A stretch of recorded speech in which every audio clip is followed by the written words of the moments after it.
भी आ जाते हैं रेनेसांस एज में। और ये लोग जो हैं ये शेक्सपियर के कंटेम्परेरी इन्हें कंसिडर किया जाता है।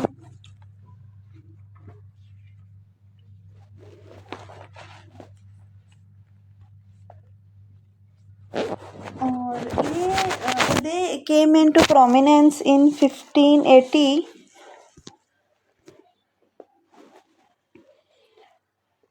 इनको यूनिवर्सिटी विट्स क्यों कहा जाता है? यहाँ पे सबसे पहला क्वेश्चन है, they were people who had gone to Oxford Cambridge universities. University wits क्यों कहा जाता है? क्योंकि ये लोग ऑक्सफोर्ड और कैम्ब्रिज यूनिवर्सिटी से एजुकेटेड थे और इनको इसलिए यूनिवर्सिटी विट्स कहा जाता है। अभी तक हमने शेक्सपियर को पढ़ा नो यूनिवर्सिटी, फिलिप सिडनी को पढ़ा नो यूनिवर्सिटी, मगर ये लोग जो ये प्रॉपर यूनिवर्सिटी से एजुकेटेड थे और ये लोग जाते रहे हैं ऑक्सफोर्ड और कैम्ब्रिज में और इसलिए इनका नेम यूनिवर्सिटी विट्स रखा गया। और इसमें से ये थॉमस जॉर्ज लिली, पीली और थॉमस लॉडेज, ये लोग ऑक्सफोर्ड यूनिवर्सिटी से एजुकेटेड थे और इनमें से रॉबर्ट ग्रीनी, थॉमस नश और क्रिस्टोफर मार्लोव, ये लोग जो है ये कैम्ब्रिज यूनिवर्सिटी से थे। थॉमस किड ये किसी भी यूनिवर्सिटी से एजुकेटेड नहीं था, मतलब ये किसी भी यूनिवर्सिटी में नहीं किया था, बट ये जो है इसे यूनिवर्सिटी विट के ग्रुप में प्लेस किया जाता है। वाई? क्योंकि कहा जाता है इसमें कुछ करेक्टरिस्टिक्स, इसके वर्क की करेक्टरिस्टिक्स और यूनिवर्सिटी विट्स की करेक्टरिस्टिक्स आलमोस्ट सेम थी, इसलिए इनको एक ग्रुप में रखा गया है। जहाँ ग्रुप की बात हो, सेम स्कूल ऑफ थॉट की बात हो, उसका मतलब क्या होता है कि वो लोग, उन लोगों में ना कुछ कॉमन है, तो उनको जो है फिर एक ही कैटेगरी में रख दिया जाता है। ठीक है, जहाँ पे भी इस तरह की बात हो। अब आता है कि यूनिवर्सिटी विट क्या वर्ड, क्यों, किसने, कब और क्यों यूज़ किया। नेक्स्ट क्वेश्चन क्या आ जाता है, यूनिवर्सिटी विट का वर्ड सबसे पहले किसने क्यों यूज़ किया। तो जब तो ये अपने टाइम पीरियड में थे, लाइक रेनेसांस में, उस टाइम पे तो इन्हें यूनिवर्सिटी विट्स नहीं कहा जाता था। बहुत टाइम के बाद 90th सेंचुरी में एक पर्सन आता है सेन्सबरी, विक्टोरियन इरा में आता है 90th सेंचुरी में। सेन्सबरी ये विक्टोरियन जर्नलिस्ट था, इसने इनको यूनिवर्सिटी विट्स का नेम दिया। एलिज़ाबेथन इरा में या रेनेसांस इरा में इन्हें यूनिवर्सिटी विट्स का खिताब अभी नहीं मिला था। इनको ये टाइटल कब मिलता है? इन्हें बाद में सेन्सबरी आके ये वर्ड इनके लिए यूज़ करता है। उसके बाद नेक्स्ट की बात कर लें तो इनके कॉमन फीचर की बात कर लें तो ये यूनिवर्सिटी विट्स थे। दे एस्टेब्लिश द रेगुलर ड्रामा। ये वो वाला टाइम था जब मोरालिटी प्ले ख़त्म हो रहे थे, लोगों ने कहा हमने नहीं अब ये देखने, हम अब इनसे फेडअप हो चुके हैं, हमने नहीं देखने, हमें रियल पीपल के साथ रियल प्लेस चाहिए। तो यूनिवर्सिटी विट्स जो थे देवर ह्यूमनिस्ट एजुकेशन, लाइक ये ह्यूमैनिटी पे बिलीव करते थे, ह्यूमन का पे फोकस किया जाए।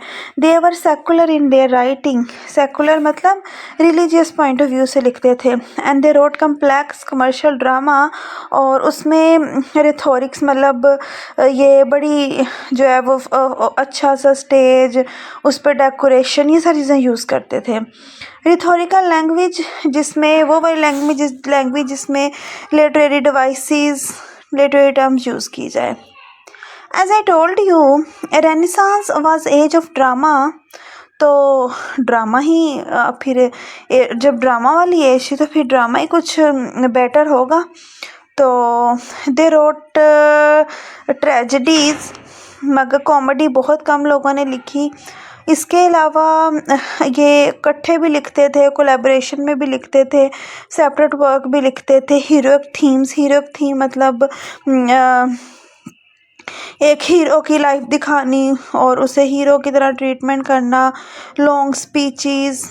और इनके जो प्रोटैगनिस्ट थे ना वो अनकन्वेंशनल थे। पहले हमने एक प्ले पढ़ा हुआ है सोफोक्लिस का एडिपस रेक्स। एडिपस रेक्स में क्या था कि वो रॉयल फैमिली से था और वो कॉमन पर्सन नहीं था। इनके जो है ना वो कॉमन आम डे टू डे लाइफ वाले लोग हमें मिलेंगे अपनी रूटीन में, मतलब रॉयल फैमिली से नहीं होंगे। और इनके जो करैक्टर है वो highly individualise and subjective. Individualise मतलब कि एक करैक्टर है ना उस पर बहुत फोकस की, सारा फोकस सिर्फ एक ही करैक्टर पे होगा और उसका बड़ा सब्जेक्टिव उसकी पर्सनल लाइफ हर चीज़ को जो डिटेल में डिस्कस किया जाएगा। हम one by one university wits को देखते हैं। सबसे पहले हमारे पास जॉन लिली आ जाता है। एलेगोरिकल वर्क लिखता था। एलेगरी क्या होती है? जिसमें डबल मीनिंग होते हैं। और क्लासिकल मिथ्स से ये थीम लेता था। और इसने जो है शेक्सपियर किड और मार्लोव के साथ काम किया, but he died a poor life. उस टाइम पे इतनी पे वगैरह नहीं थी, लोगों को राइटर का पता नहीं था। इसका सबसे पहला वाक़ा आता है यूफिज़म एनाटमी ऑफ द विट आ जाता है। और ही डेवलप द प्रोज। और इसको जो है ना इसने यूफिज़म इसका स्टाइल था जो इसने कहाँ से लिया, ये इसने लिया था वर्ड ग्रीक से, ठीक है। इसने लेटिन के स्टाइल को इमिटेट किया और इसमें इसने लव रिलीजन को डिस्कस किया। यूफिज़म का वर्ड जो है ग्रीक से आया जिसका मतलब होता है वेल बियर्ड मैन। और ये इसमें जो है इसने लॉन्ग सिमलीज और अलुयन क्या होता है? पास से रेफरेंस करना। ये कुछ फिर इसने कॉमेडीज़ भी लिखी। सिर्फ लिली ने कॉमेडी लिखी और किसी ने भी कॉमेडी नहीं लिखी थी। कंपासिस इसने कॉमेडी लिखी। इसके अलावा सैफो कॉमेडी लिखी, सैफो एंड फाओ। ग्लैटाई एंडोमाइन का टाइटल है, subtitle the man in the moon. Endymion का सब टाइटल क्या है? The man in the moon. Endymion is also poem by Keats ने भी सेम इसी नेम से पोइम लिखी थी। Midas, love metamorphosis, mother Bombie, the woman in the moon, ये कुछ इसकी कॉमेडीज़ हैं। इनमें जो सबसे फेमस राइटर है वो क्रिस्टोफर मार्लोव है। बाकी जो है उनके आपने थोड़ी बहुत डिटेल और उनके वर्क्स के नेम याद रखने हैं। उसके बाद हमें जॉर्ज पीली मिलता है।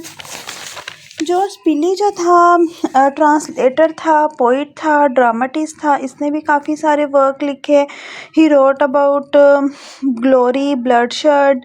और इसके जो वर्क है द अरेंजमेंट ऑफ पेरिस, ये पेक्टोरल कॉमेडी थी, रिलीजियस रूलर थीम पे बेस करती हुई। उसके बाद द बैटल ऑफ अल्कज़ा, ये इसकी हिस्टोरिकल ट्रेजेडी थी। एडवर्ड वन, ये इसका क्रॉनिकल प्ले। क्रॉनिकल मतलब हिस्टोरिकल होता है। इसके अलावा डेवर्ट एंड फेयर बैथसेट, ये इसकी बिब्लिकल ट्रेजेडी थी जिसमें इसने बाइबल के थीम को एक्सप्लोर किया था। उसके अलावा द ओल्ड वाइफ्स टेल, ये इसकी सटायर था उस टाइम के ड्रामा पे। और इसने एक सोनेट लिखी, आ फेयरवेल टू आर्म, जिस इसकी एक ही सोनेट थी। उसके बाद हमें थॉमस किड मिलता है। ये किसी भी यूनिवर्सिटी से ग्रेजुएटेड नहीं था मगर इसके वर्क में करैक्टरिस्टिक्स की बिना पे इसे यूनिवर्सिटी विट्स में प्लेस किया जाता है। इसका जो वर्क है वो स्पेनिश ट्रेजेडी है। स्पेनिश ट्रेजेडी जो है ना ये रिवेंज ट्रेजेडी थी।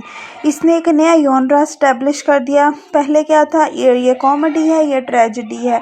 कोई क्लियर जो है वो डिस्टिंक्शन नहीं थी कि ट्रेजेडी है जी, रोमांटिक ट्रेजेडी है, कौन सी ट्रेजेडी। अब न्यू जॉनरास आने लग गए। अब ये प्रॉपर रिवेंज ट्रेजेडी थी जिसमें ये ना इसमें ना ये दिखाता है कि स्पेन और पुर्तगीज़ कि आपस में लड़ाई हो रही होती है। और उस टाइम पे स्पेन सुपर पावर होता है, वही जिसने क्वीन एलिज़ाबेथ के लिए अपना प्रपोज़ल भेजा था और क्वीन एलिज़ाबेथ जो है वो रिजेक्ट कर देती है, वो अटैक कर देता है। स्पेन सुपर पावर था और उन लोगों ने इंग्लैंड के साथ बुरा भी किया हुआ था, ब्रिटेन के लोगों के साथ, और उनको वो अच्छे भी नहीं लगते थे। तो क्या था कि जब रिवेंज ट्रेजेडी में दिखाता है स्पेन के लोग मर रहे हैं, लोग बड़ा देख के खुश हो रहे होते हैं। हम भी देखें इंडिया को, इंडिया के साथ कुछ बुरा होते हमें भी तो खुशी मिलती है ना। तो ये जो एक हम अगर न्यूट्रलाइज होकर हम कभी भी नहीं देखते। ये सारे थीम पहली दफ़ा यूज़ हुए थे जिसमें ब्लडशेड, थंडर और जो है वॉर, इस तरह की चीज़ें दिखाई जा रही थी। इसमें एक और टेक्निक यूज़ की गई, play with in play. Play with in play, एक प्ले चल रहा है, उसके अंदर एक और प्ले की स्टोरी दिखा रहे हैं। हम कहते हैं ये पता नहीं, अक्सर होता है ना, हम ड्रामा भी देखें तो पिछली को कहानी आ जाती है, तो ये क्या होता है, it's a play with in play. ठीक है। फिर बाद में रिवेंज ट्रेजेडीज़ बड़ी फेमस हुई। शेक्सपियर ने रिवेंज ट्रेजेडी लिखी, क्रिस्टोफर मार्लोव ने रिवेंज ट्रेजेडी लिखी। नेक्स्ट हमें थॉमस लॉरेंज मिलता है। वैसे तो ये डॉक्टर था बट ये आ जाता है इस फील्ड में। ये स्टीफन गोसन स्कूल ऑफ अब्यूज़ कल पढ़ा था ना, ये उसे रिस्पॉन्स करता है अपने वर्क से, defence of poetry, music and stage play. उससे आके ये उसे डिफेंड करता है, भाई तुमने ड्रामा को इतना बुरा भला कहा है, वाई। तो उसके अलावा ये आर्म अगेंस्ट द यजर, उसके बाद इसने प्रोज लिखे, द डेवल कॉन्जर्ड, विटी मिजरी। ये आपने इनके वर्क्स के नेम याद रखने हैं। ये कुछ इसके और वर्क हैं, a fig of Momus, the wound of the civil wars, a looking glass for London and England.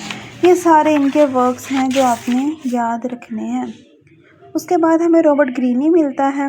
Robert greeny जो था ये ऑक्सफोर्ड और कैम्ब्रिज दोनों यूनिवर्सिटीज़ की इसके पास डिग्री थी और इसने जो है वो यूफिज़म, जो लिली के यूफिज़म और आर्केडिया को इसने इमिटेट किया। उसके अलावा ये वर्क लिखता है, अ ग्रॉस वर्थ ऑफ विट। कहा जाता है कि अगर मार्लोव ना होता तो शेक्सपियर ना होता। मार्लोव का अपना कुछ नहीं था, मार्लोव जो था बस वो शेक्सपियर को इमिटेट कर रहा था, या सिर्फ वो इमिटेट मतलब कॉपी कर रहा था, या फिर वो सिर्फ यूनिवर्सिटी विट्स को कॉपी कर रहा था। तो ये इसका ग्रॉस वर्थ ऑफ विट एक वर्क आता है जिसमें इसने शेक्सपियर को क्रिटिसाइज़ किया। उसे कहता है ग्रॉस वर्थ ना, उस टाइम पे स्मॉल क्वाइन होता था, एक छोटी पैनी होती थी। तो ये ना उसे कहते हैं, एक ना तब कहावत थी कि कौवा जो है ना वो ब्यूटीफुल स्पैरोज, ब्यूटीफुल बर्ड्स के दरमियान में आके बैठ जाता है कि वो भी खूबसूरत लगे। तो कहता है कि शेक्सपियर के बारे में कहता है, upstart crow beautiful with our feathers. ये शेक्सपियर को इस तरह अटैक करता है कि क्रो था और किस तरह ब्यूटीफाई हो रहा है हमारे फीदर्स को यूज़ करके। Upstart crow beautiful with our feathers. ठीक है। इसके अलावा king of Aragon, friar Bacon, friar Bungay ये लिखता है। उसके अलावा ओर्लैंडो फ्रियोसो ये वर्क लिखता है।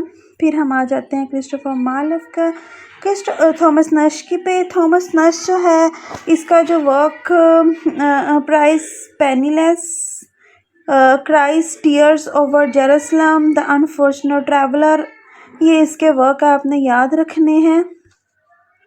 क्रिस्टोफर मार्लोव ये मेन राइटर है यूनिवर्सिटी विट्स का, मतलब इसे कहा जाता था ये like they were like a solar system. Sun जो है वो इनका क्रिस्टोफर मार्लोव है और बाकी जो सारे हैं वो like a planet Christopher Marlowe के गिर्द रिवॉल्व कर रहे हैं। कैंटरबरी में पैदा होता है, इसका फादर कॉबलर होता है, कैम्ब्रिज यूनिवर्सिटी जाता है और मगर कहा जाता है ही वॉज ड्रंक्ड जब इसकी डेथ होती है। इस पे जो अथीस्ट होने का भी ब्लेम होता है कि ये अथीस्ट था। अब तो चलें कॉमन टर्म हो गई है कि हम अथीस्ट हैं, हम किसी रिलीजन को नहीं मानते, हम किसी गॉड को नहीं मानते, वी आर फ्री। तो तब ऐसे नहीं था, तब ये बड़ा स्ट्रेंज बात थी, इस पे काफ़ी एलिगेशन लिखी। कुछ ये भी कहता है कि अगर शेक्सपियर नहीं होता तो अगर मालव ना होता तो शेक्सपियर ना होता। कोई कहता है वो जो वर्क्स थे वो मालव के ही थे, शेक्सपियर ने अपना नेम लिख लिया था क्योंकि ये ड्रिंक करके सोया रहता था, पड़ा रहता था, इसे होश नहीं होती थी। अच्छा जी, ये तो कुछ मिथ्स होगी इसके बारे में। ही प्रेफर ब्लैंक वर्ड्स, इसने जो है ना वर्ड्स की फॉर्म में ड्रामा लिखा। वर्ड्स की फॉर्म में, शेर की फॉर्म में तो पोइट्री होती है, बट इसने ब्लैंक वर्ड्स की फॉर्म में क्या लिखा, ब्लैंक वर्ड्स की फॉर्म में इसने ड्रामा लिखा क्योंकि ये कुछ न्यू इनोवेशंस लाना चाहता था। और इसके वर्क में हमें Renaissance quest for power and beauty मिलती है, poetic vision, unity, simple character है। ये इसके कुछ वर्क हैं, Tamburlaine, the Jew of Malta, Edward, Doctor Faustus, Jew of, इसमें से हम डॉक्टर फॉस्टर्स और जियो ऑफ माल्टा पढ़ेंगे। और इसके अलावा the tragedy of Dido, the Bhaskar of Paris, hero and lander, ये इसके कुछ वर्क्स हैं। माइटी लाइन्स, मालव का ना जो ब्लैंक वर्ड्स यूज़ किया था ना उसने अपने वर्क में, ब्लैंक वर्ड्स को उसकी ब्लैंक वर्ड्स को ना इसने बेन जॉनसन ने कहा its mighty lines. Christopher Marlowe के उस स्टाइल को माइटी लाइन्स कहा गया। किसने कहा? बेन जॉनसन ने। इससे पहले गॉड बुडाइस में और बाकी कुछ वर्क में ब्लैंक वर्ड्स यूज़ हो चुका था। तो मार्लोव के बारे में कहा जाता है ही वॉज फर्स्ट जिसने कहा कि मैं वो जो रिचर्ड एक स्टीरियोटाइप है ना बना हुआ कि पोइट्री को ही पोइट्री के फॉर्म में लिख सकते हैं, हम ड्रामा को नहीं लिख सकते, मैंने वो तोड़ना है। ठीक है, ये था यूनिवर्सिटी विट्स के बारे में सारा डिटेल।